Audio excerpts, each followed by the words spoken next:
I'd like to begin today with a story.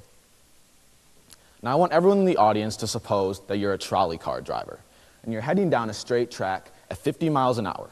Up ahead, you see 5 people standing at the end of the track working on it, completely oblivious to the fact that you're headed straight for them. So, you step on your brakes, but your brakes don't work. You start to panic because there seems to be nothing you can do to stop this until you see a sidetrack off to your right. At the end of that sidetrack is one worker working on the track. Now, you can make the decision to turn your wheel to the right, forcing the trolley car onto the sidetrack, killing the one worker, and sparing the 5 workers on the main track. Now, let's take a poll. How many people would do this? They would turn to the right. Okay, considerable majority. Let's turn to a second situation. This one is similar but different at the same time. Now, instead of being the trolley car driver, you are a bystander standing on a pedestrian bridge overlooking the main track. For this second situation, there is no sidetrack. So, the trolley car comes down at 50 miles an hour, soon to kill the 5 workers working on the track. You want to stop this, but you're a bystander. There seems to be nothing you can do until you see a fat man leaning over the bridge off to your right. Now, you can make the decision to push the fat man off of the bridge onto the track using his weight to stop the trolley car from careening into the 5 workers. Now let's take a second poll. How many people would do this? They would push the fat man over the bridge. Almost no one. A couple people. Okay, so I'm sure by now you're wondering why I'm telling you this story. It's very unlikely that any of us would ever find ourselves in a situation similar to these. So what's the value in deciding how we would act? Well, this hypothetical was first introduced in 1967 by a woman named Philippa Foot, and it's all about ethics and the way we make decisions. This hypothetical can be told in a variety of ways, but they all come to the very same conclusion. In the first situation, almost all of us chose to turn our wheel to the right. However, in the second situation, almost none of us had the guts to push the fat man over the bridge. Now, this conclusion requires a bit of examination, so let's examine it. In the first situation, we chose to turn our trolley car to the right in order to spare 5 lives. We did this based on the concept of utility. John Stuart Mill wrote that actions are right in proportion as they tend to promote happiness. Rather that 5 people should live and 1 should die, because 5 people are more valuable than a single person. And therefore, the happiness of those 5 people will outweigh the devastation of the poor soul on the side track. Now, this principle is based on a cost-benefit analysis of the consequences of each decision. But in the second situation, most of us completely abandoned our utilitarian logic. This time we were concerned with our morals.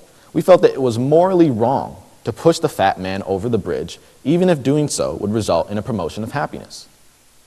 Immanuel Kant wrote that we should always treat people as ends in themselves, never as a means to an end. In this situation, we weren't concerned with consequences anymore. We were concerned with universal human rights. The fat man has dignity because he is another human being on this earth just like the rest of us. And therefore, it is not morally permissible to use his life as a means towards society's ends. Okay, I'd like to take a step back for a second. Basically, what we're asking ourselves with this hypothetical situation is, how do we as human beings make our decisions every day? And what type of moral framework are we going to base our decisions off of? Are we going to listen to John Stuart Mill, Immanuel Kant, another dead philosopher, or create our own separate framework? Ladies and gentlemen, this is philosophy. What we've just done is the project of philosophy. We've analyzed the way we make decisions, and we're trying to figure out how we ought to make decisions in a better way. Overall, we're asking ourselves, is what we're doing right now the best way we could be doing things? Philosophy requires a critical examination of ourselves and society at large. It is a project that begins with the desire to understand the world that we live in and ends with an always present open-mindedness. Now, doing philosophy is no small task. It requires a hell of a lot of effort. Nevertheless, once one begins this project, it is never ending, and they're always the better because of it. Now, Socrates, the father of Western philosophy, compared the true philosopher to a gadfly. Now, a gadfly is a fantastic insect that comes along when you're sleeping, bites you, and instantly wakes you up. If If you're ever caught in a room with the gadfly, you won't be able to doze off even for a second. Seems pretty annoying, right?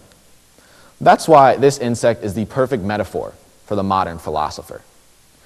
The gadfly was first mentioned in the Apology, written by Plato, which is the greatest piece of literature ever written in defense of the project of philosophy. It describes Socrates' final speech in front of the Athenian people, in which he attempts to defend his life as a philosopher. Quote, "I am that gadfly, which God has given the state, and all day long and in all places am always fastening upon you, arousing and persuading and reproaching you. And as you will not easily find another like me, I would advise you to spare me." You see, social gadflies like Socrates tend to come off as incredibly infuriating people. They don't allow their peers to succumb to conventional wisdom or accumulate opinions based on one specific worldview. They really force their peers to think and reflect on life's most important questions and open them up to the possibility that they may be wrong about certain things. For this reason, social gadflies get a really bad reputation. I mean, most people don't want someone around them that's constantly forcing them to explain and second-guess their convictions. That's exhausting. Most people would rather go about their lives, never second-guessing the certainty of their views, because it allows them to escape a sense of insecurity. Well, Martin Luther King Jr. objected to this state of mental laziness. And in the infamous letter from Birmingham jail, he spoke about the vital importance of social gadflies in the civil rights movement, which is worth quoting at length. Just as Socrates felt that it was necessary to create a tension in the mind so that individuals could rise from the bondage of myths and half-truths to the unfettered realm of creative analysis and objective appraisal, so must we see the need for nonviolent gadflies in society to create the kind of tension that can help men rise from the dark depths of prejudice and racism to the majestic heights of understanding and brotherhood. You see, Dr. King understood that the apprehension to be skeptical and the fear of destroying social norms is not a path that leads to human flourishing. It is a path that leads to poverty, social injustice, and civil unrest. The conventional wisdom that was omnipresent during the civil rights movement allowed whole groups of people to find justification for denying a whole race the rights and blessings they truly deserved. This conventional wisdom is a wisdom that keeps men and women in bondage, either literally or metaphorically. It is a wisdom that allows any act against humanity to be committed and to go unanswered. Dr. King, and many people like him, had the courage to challenge this conventional wisdom. And they asked Americans to ask themselves whether this wisdom was utterly wrong. You see, this conventional wisdom is still present today, and it will always be present, whether we like it or not. To ensure that we never again become slaves to this conventional wisdom, there will always be a need for courageous men and women to catch us in our faults, to put us back on the correct path, and allow us to truly progress as a civil society. This is what makes social gadflies so valuable. And if we as a society can create a world full of social gadflies through the study of philosophy, a world abound of true human flourishing can be one we all know very, very well. Thank you for your time.